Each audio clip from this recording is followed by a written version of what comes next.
Assalamualaikum warahmatullahi wabarakatuh. Ketemu lagi di ngaji sejarah episode kedua. Kali ini saya akan menyampaikan tentang makna suri tauladan yang ada dalam diri Rasulullah Shallallahu Alaihi Wasallam.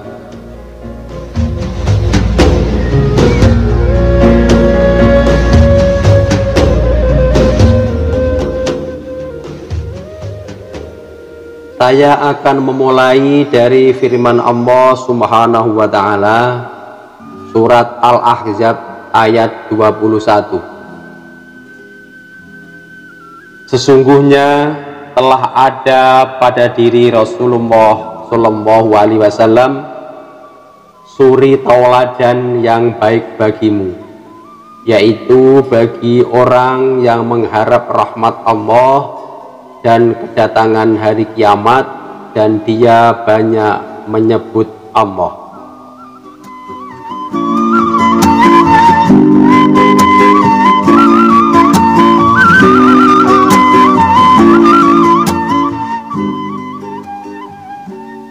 Ayat ini menggambarkan bahwa di dalam diri Rasulullah banyak uswah atau contoh yang perlu kita ambil hikmahnya dan juga perlu kita tiru dalam kehidupan bermasyarakat. Uswah dari Rasulullah tidak hanya dari apa yang dikatakan atau disabdakan, tetapi bisa juga kita ambil dari proses perjalanan atau pengalaman hidup Rasulullah yang pernah dialami.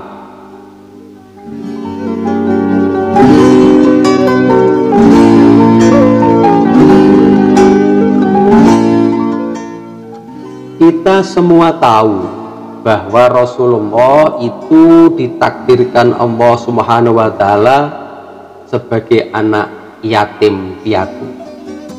Banyak riwayat yang menjelaskan tentang wafatnya ayahanda Rasulullah Shallallahu Alaihi Wasallam.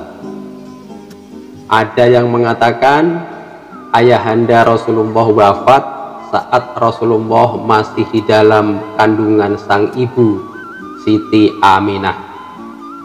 Ada yang mengatakan ayahanda Rasulullah wafat saat Rasulullah usia 2 bulan.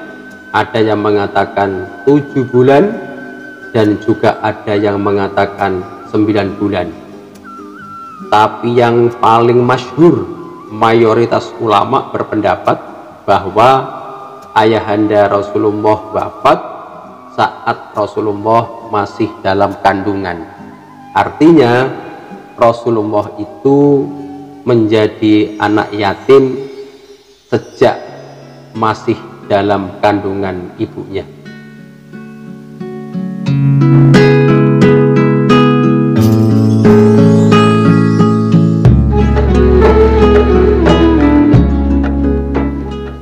Pada saat usia 6 tahun, ibundanya wafat dalam perjalanan pulang ziarah makam ayahandanya, tepatnya di Abwa, suatu daerah yang terletak di antara kota Madinah dan kota Makkah.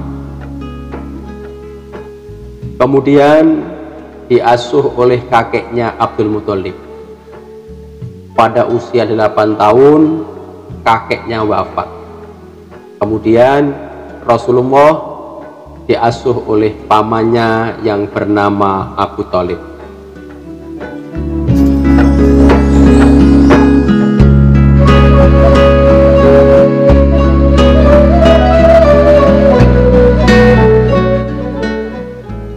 Kita bisa bayangkan betapa sulitnya, betapa sedihnya kehidupan yang dialami Rasulullah Shallallahu Alaihi Wasallam.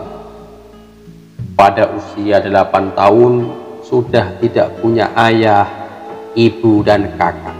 Padahal anak usia 8 tahun itu sangat membutuhkan kasih sayang dari orang-orang terdekatnya seperti ayah, ibu, dan kakek.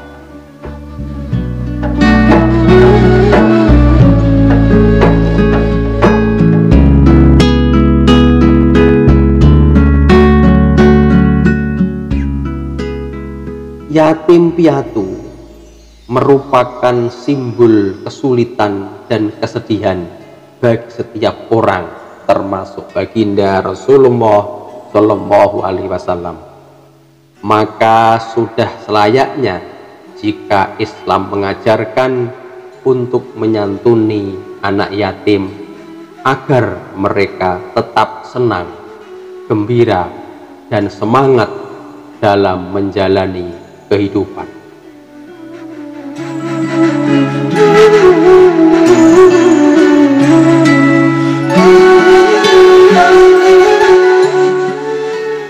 Kesulitan yang kita alami tidak mungkin melebihi sulitnya Rasulullah saat masih usia remaja.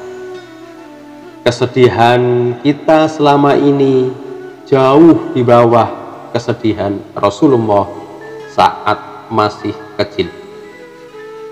Walaupun dalam suasana yang sangat sulit dan sedih, Rasulullah mampu menjadi sukses sebagai manusia biasa maupun sebagai utusan Allah dalam menyampaikan risalah kepada umat manusia di muka bumi ini. Kenapa? Karena Rasulullah selalu sabar, semangat, dan sungguh-sungguh dalam berusaha.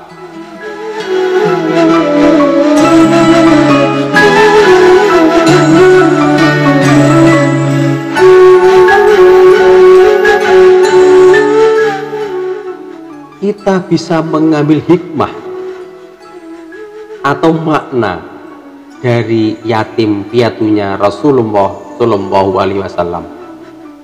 Apa maknanya? Apa hikmahnya? Bahwa kesulitan dan kesedihan tidak boleh menjadi penghalang untuk menjadi orang yang sukses. Kesulitan dan kesedihan tidak boleh menjadikan kita putus asa menghadapi realitas kehidupan. Kesulitan dan kesedihan tidak boleh menjadi kita malas dalam berusaha. Kesulitan dan kesedihan tidak boleh menjadikan kita berhenti meraih cita-cita.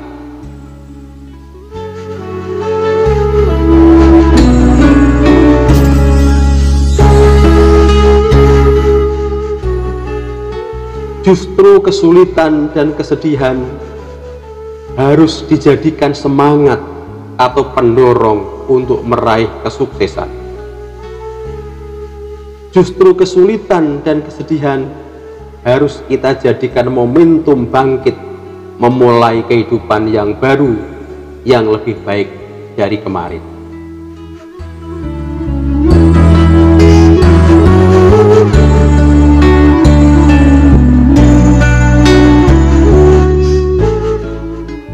Kesulitan dan kesedihan yang kita alami jangan sampai menyebabkan kegagalan, tetapi kesulitan dan kesedihan harus bisa melahirkan kesuksesan.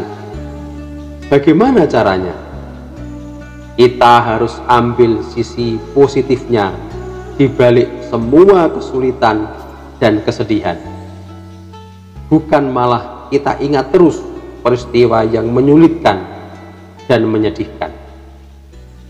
Kita ingat pesan Imam Al-Ghazali,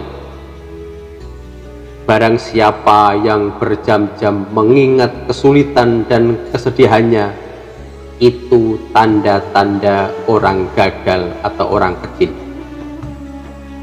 Jika manusia mampu menemukan kebaikan di balik semua kesulitan dan kesedihan, maka itu tanda-tanda orang yang besar. Inilah makna dari yatim piatunya Rasulullah Shallallahu Alaihi Wasallam, bahwa setiap orang pasti punya kesulitan dan kesedihan, tetapi jangan sampai kesulitan dan kesedihan yang disimbolkan dengan yatim piatunya Rasulullah Shallallahu Alaihi Wasallam menjadikan kita orang yang putus asa, menjadikan orang yang lemah dalam berusaha.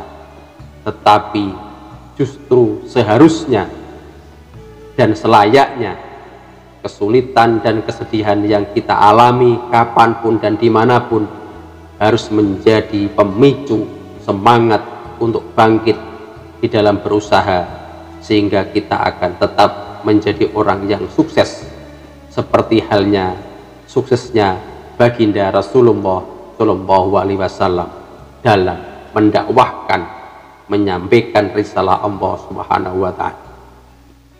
Demikian, semoga bermanfaat. Selamat berjumpa di episode berikutnya.